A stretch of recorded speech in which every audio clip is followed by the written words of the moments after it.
How's it going, Chip Tribe? It's me, Chips, here with another episode of Let's Play Super Mario Galaxy. One sec. Purple Toad, I love ya.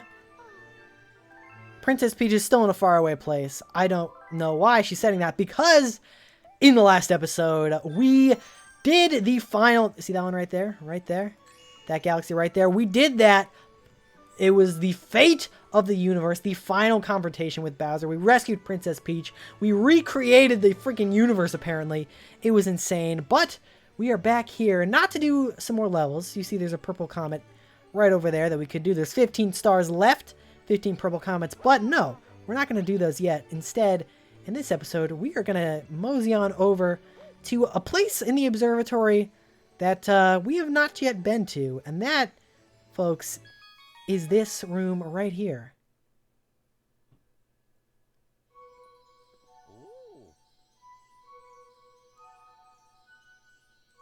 Let us begin. That's right. We are in the library because I believe at the end of the last episode, unless I am wrong, but we have gotten all 9 chapters of Rosalina's storybook. And we'll be going through them right now. So, no action, no platforming, no nothing in this episode. I'm going to read you a good old-fashioned story. Chapter 1, The Celestial Duo. Our story begins a very, very long time ago with a young girl. One day, this girl spotted a rusted spaceship holding a small star child. It has been years since I read this. "What's your name? Are you lost?" the girl asked the star child. "I'm Luma, and I'm waiting for Mama. She's coming for me on a comet," said the star child, who had been waiting day and night. "Don't worry, I'll wait with you," the little girl promised. Or promised Luma. At nightfall, the little girl borrowed her father's telescope and peered into the sky. She looked and looked, but she saw nothing. Hours turned into days and then years, but still the sky revealed nothing. Finally, the little girl sighed and said to Luma, "If we stay here looking much longer, I'll be an old lady soon." But then she had an idea.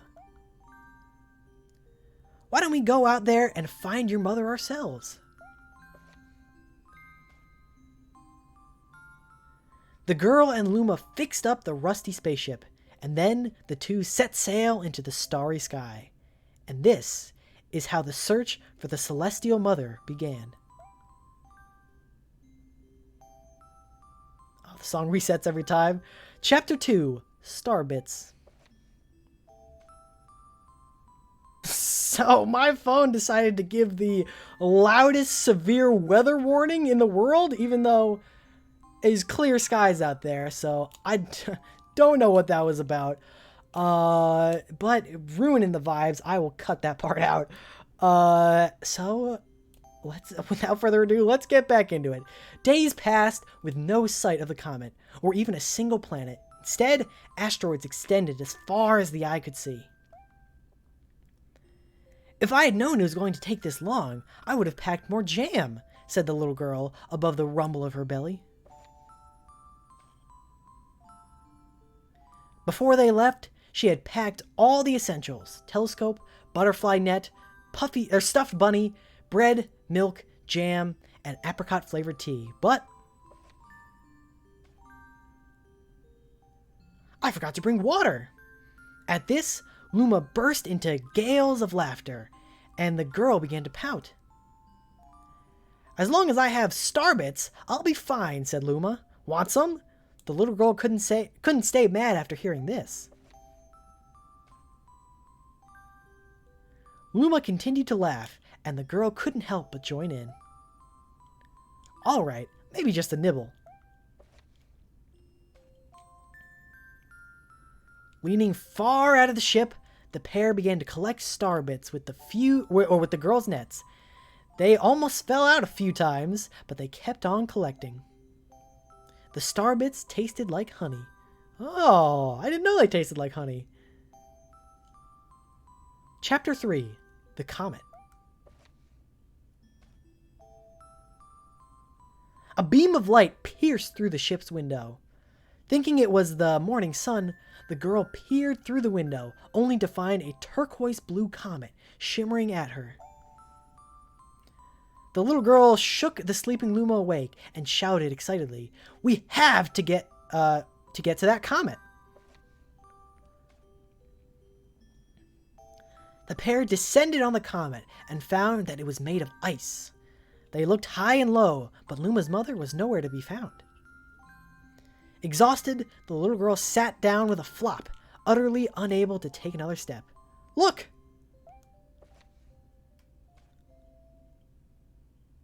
Peering down at the icy ground where Luma was pointing, the girl suddenly noticed clusters of star bits encased in the ice. "Pretty good, huh? Finding star bits is my specialty," said Luma, beaming. "There's ice here, but it's so warm. I bet there's water here too." The two decided to stay on the comet for a while. Riding the turquoise comet, the pair continued their search for Luma's mother. Chapter 4. The Dream. One night, the girl dreamt about her own mother. "Where are you going?" she asked her mother, her mother's retreating back. Without turning, her mother replied, "Don't fret, dearest. I'm not going anywhere. I am always watching over you, like the sun in the day and the moon in the night." A wave of sadness washed over the girl. "What about when it rains and when I can't see the sun or moon?" Her mother thought for a moment before responding. "I will turn into a star in the clouds and wait for your tears to dry."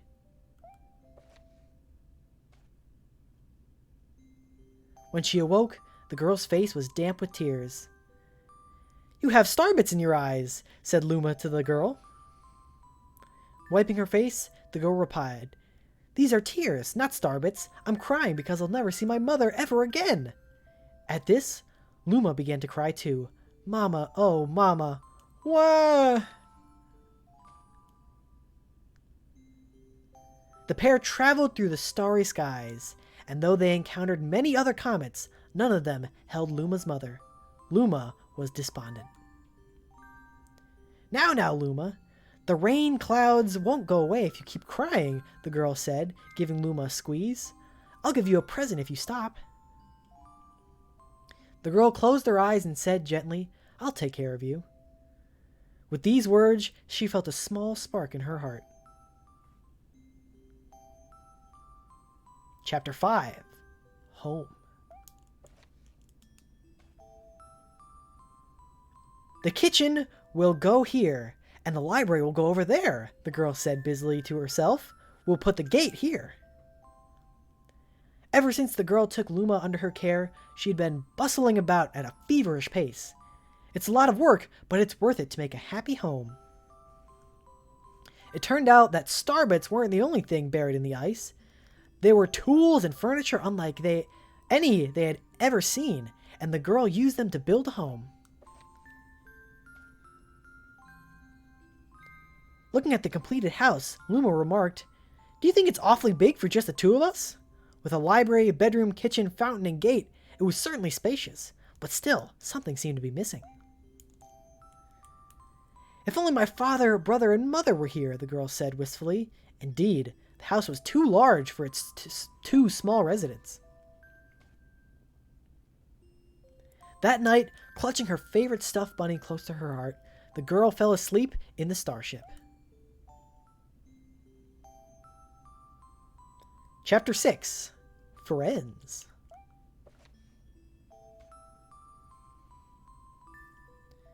Then one day, while the girl sat sipping tea, a tiny apricot-colored planet appeared on the horizon. From the planet, another Luma of the same color emerged. "Do you two know each other?" the girl asked the two Lumas gleefully. Despite the girl's excitement, they seemed uneasy. The two Lumas neither drew closer nor backed away from each other. Instead, they just stared. Then, one Luma broke the silence. "My mama!" At once, the apricot Luma parroted back, "My mama! My mama! My mama! My mama!" The two Lumas began to dance around the girl frantically, and neither showed any sign of stopping. The girl was so charmed by this adorable scene, she couldn't help but laugh. And that's when something very strange happened. Suddenly, more Lumas began to pop out from the apricot planet.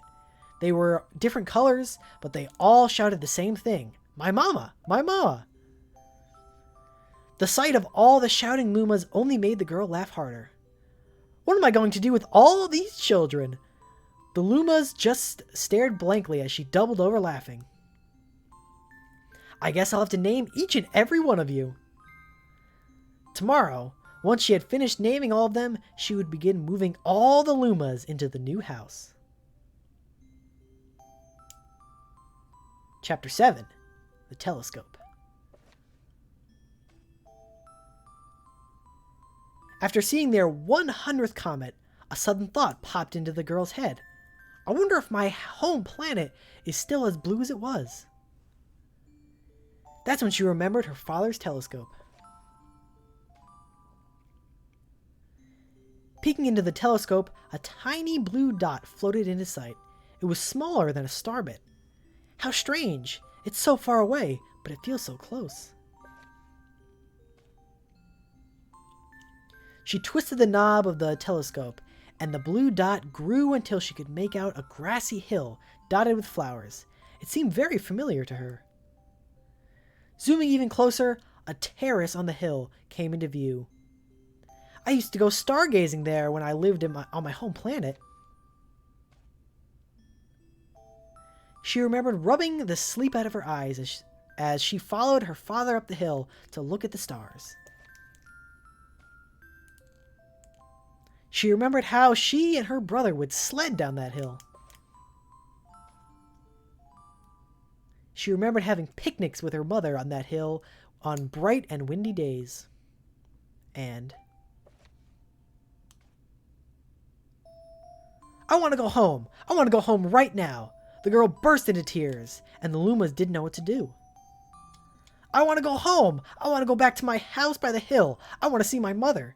The girl was shouting now, her face wet with tears. "But I know she's not there. I knew all along that she wasn't there in the sky, because...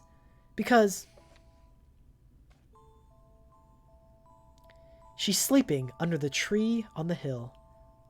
Chills. Chills. The girl's cries echoed through the stars, and a hush fell over the area. Chapter 8. The Wish.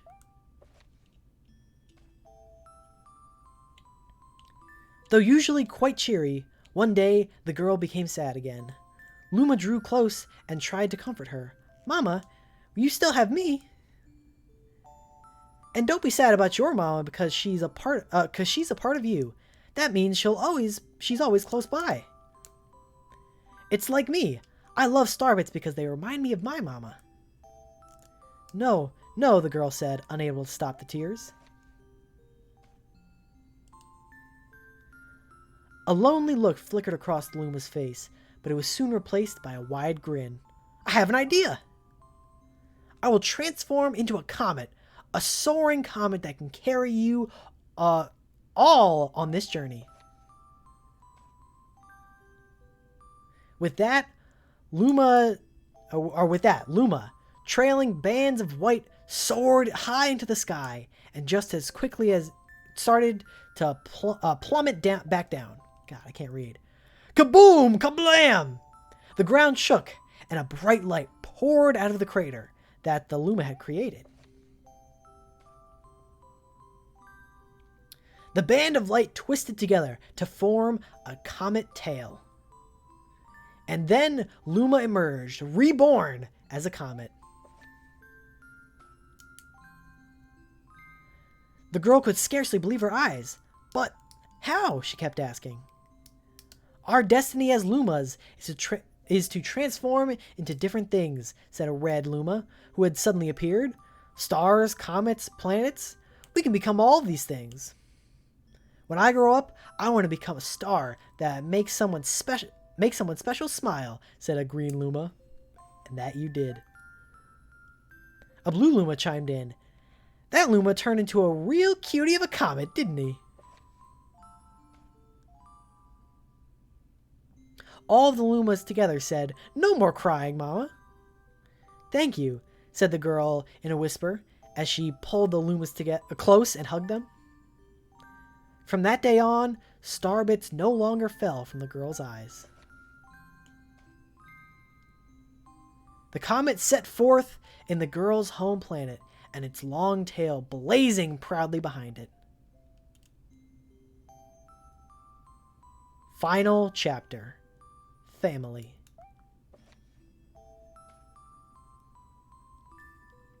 With its many lumas and telescopes, the comet was quite the sight to behold. The girl and the lumas were proud to call it home. At a welcoming party for a new luma, the girl gathered everyone in the kitchen and said in a louder voice than usual, All right, everyone, let's make a cake sprinkled with starbits. Then it will be a star cake. The lumas excitedly began to gather together the ingredients. As she watched the lumas scurry about, the girl smiled and thought to herself, This is my family now, and I will stay with them until they're ready to leave the nest. And when they're ready to leave, I'll see them off with a smile. Because that's what makes a mother happiest.